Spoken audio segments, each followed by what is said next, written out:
थोर संत श्री सिद्धरामेश्वर महाराज यांच्या पदस्पर्शाने ही सोलापूरची भूमी पावन झाली। इतर मंदिरांपेक्षा सिद्धरामेश्वर महाराजांच्या मंदिराचा इतिहास काहीसा वेगळा आहे। विशेष बाब म्हणजे 68 लिंग जे सिद्धरामेश्वरांनी सोलापुरात जे स्थापन केली, त्याच्याबरोबर त्यांनी अष्टविनायक आणि भैरव वगैरे पण त्यांनी स्थापन केली। त्या 68 लिंगापैकी 16 लिंग आपल्याला सिद्धेश्वर मंदिराच्या परिसरात मिळतात। सिद्धेश्वर ब्रह्मचारी राहणार असल्यानं त्यांनी विवाहास नकार दिला। त्यांच्या योगदंडाशी त्यांचे लग्न करायचे असल्याचे त्यांनी सांगितले। नंदीध्वज हे विवाहाचे प्रतीक म्हणून दरवर्षी हा प्रतिकात्मक विवाह सोहळा केला जातो। याच ठिकाणी सिद्धेश्वर महाराजांनी समाधी घेतली। या समाधीचे प्रथम दर्शन घेऊनच भाविक मुख्य मंदिराकडे दर्शनासाठी वळतात।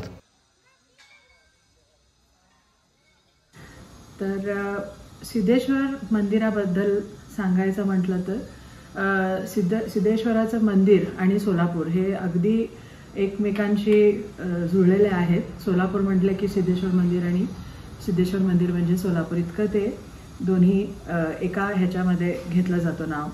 तर ही मंदिर आपल्याला माहीत असलेलं म्हणजे 12व्या शतकात जेव्हा सिद्धरामेश्वर सोलापूरला होते, या सोलापुरात होते, त्यावेळापासून ह्या मंदिराचा आम्हाला उल्लेख मिळतात।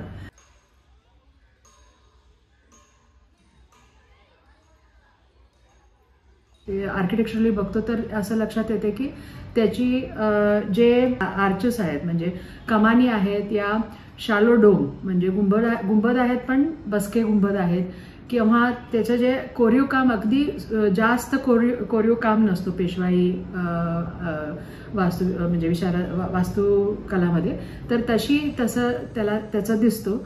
आणि ही मंदिर आपण बोलायचं म्हटलं तर ती जसं बाकीचे कधी मंदिरं असतात की पूर्वेकडे त्याचं तोंड असतो, तशी ह्याची पूर्वे दिशांनी त्याची मुख आहे आणि गर्भगृह आहे, अंतराळा आहे आणि पुढे मंडप आहे। हे मंडपचं एक वैशिष्ट्य असं आहे की त्याच्यात मध्ये खांब नाही आहेत। मंदिराची वास्तुरचना वास्तुविशारद श्वेता कोठावळे यांनी अत्यंत सुबकपणे मांडली आहे। नमस्कार, मी आर्किटेक्ट श्वेता कोठावळे, मी को कन्व्हेनर आहे इंटॅक सोलापूर चॅप्टरचा।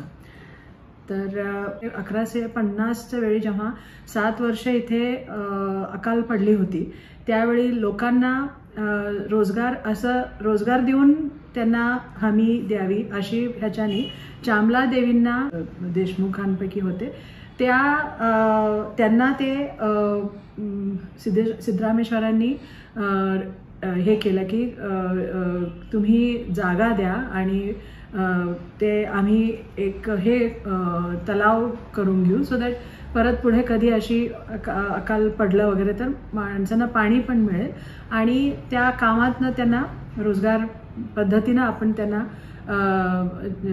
खाद्य म्हणा या पैसे तसं दिलं तर मग ते दोन्ही त्यांनाही एक पाणीचं सूत्र होईल आणि अशा पद्धतीनं मंदिराच्या भोवती जे काय लँड होती तिथे त्यांनी तलाव खोदली। सोलापूरचे सिद्धेश्वर महाराजांचे मंदिर म्हणजे सोलापूरचा अमूल्य असा सांस्कृतिक ठेवा आहे। अनुराग सुतकर, न्यूज 18 लोकमत, सोलापूर।